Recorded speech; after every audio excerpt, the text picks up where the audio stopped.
पहले वाले वीडियो में मैंने कामतानाथ के बारे में लेखक परिचय पढ़ा दिया था। अब हम स्टोरी पढ़ते हैं, लाख की चूड़ियाँ नामक चैप्टर को पढ़ते हैं। सारे गांव में बदलू मुझे सबसे अच्छा आदमी लगता था, क्योंकि वह मुझे सुंदर सुंदर लाख की गोलियां बनाकर देता था। लाख की चूड़ियाँ, लाख एक पदार्थ होता है जिससे चूड़ियाँ बनती है और हमारे दूसरे भी घरेलू काम में इसका उपयोग किया जाता है और भी इससे बहुत सारी वस्तुओं, कीमती यूज़फुल वस्तुओं का। तो कामतानाथ कह रहे हैं कि सारे गांव में बल्लू मुझे सबसे अच्छा आदमी लगता था, क्योंकि वो मुझे क्या देता था, सुंदर सुंदर लाख की गोलियां बना करके देता था।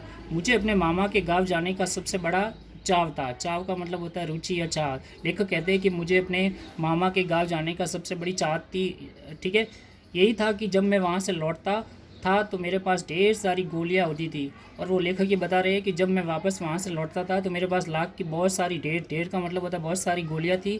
और ये गोलियाँ कैसी थी, रंग बिरंगी थी, ठीक है। और ये जो रंग बिरंगी गोलियाँ थी ये किसी भी बच्चे का मन मोह लेते हैं, मतलब उसका, बच्चों का जो मन है उसकी तरह आकर्षित कर लेते हैं।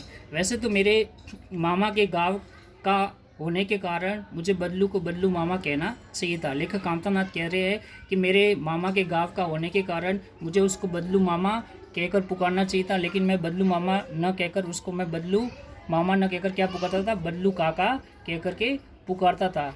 जैसा कि गांव के सभी बच्चे उसे कहा करते हैं, जैसे कि गांव के दूसरे जो बच्चे वो भी उसको बल्लू काका कहकर के पुकारते थे। बल्लू का मकान कुछ ऊंचे बना था। बल्लू का जो मकान था, उसका जो घर था, कुछ ऊंची स्थान पर बना हुआ था।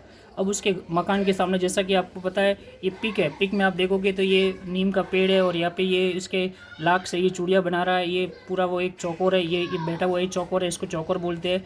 ये मच्छिया है, ठीक है, ये बैठा हुआ ये मच्छिया है, ये लाख की ये चूड़ियाँ बना रहा है उसको पिघला करके, ठीक है। ये पूरा एक चित्र है, उसके माध्यम से आपको पता चल जाता है। मकान के सामने बड़ा सा सहन था। सहन का मतलब होता है आंगन, ठीक है। मकान था, उसके जस्ट सामने एक बहुत बड़ा आंगन था, जिसमें एक पुराना नीम का वृक्ष था, जिसमें एक, आपको ये दिख रहा है, ये नीम का पेड़ है, वो लगा हुआ था या था।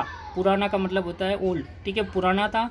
मतलब उसी के नीचे बैठकर बल्लू अपना काम किया करता था और उसी पेड़ के नीचे बैठ कर के वह अपना काम किया करता था, लाख की चूड़ियाँ बनाता रहता था।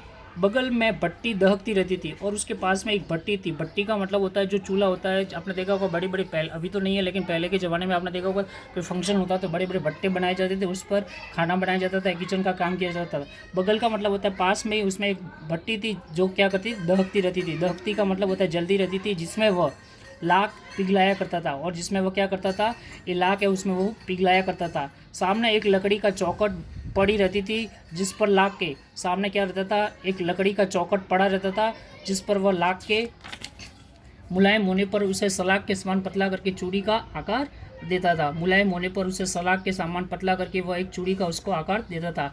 पास में 4-6 विभिन्न प्रकार की बेलनुमा मुंगेरियाँ रखी जाती थी। मुंगेरिया का मतलब होता है छोटी छोटी जो बेलन आंगर की मुंगेरियाँ रखी जाती थी, जो आगे से कुछ पतली और पीछे से मोटी होती थी। जो आगे से क्या होती थी, पतली होती थी और पीछे से मोटी होती थी, एक दूसरे का अपोजिट है।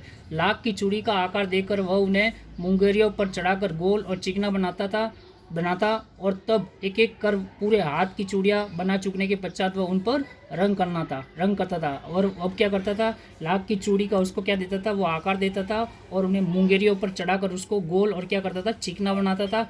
तब वह एक एक पूरे हाथ की जो चूड़ियाँ बना चुकने के पश्चात उन पर क्या करता था, रंग करता था।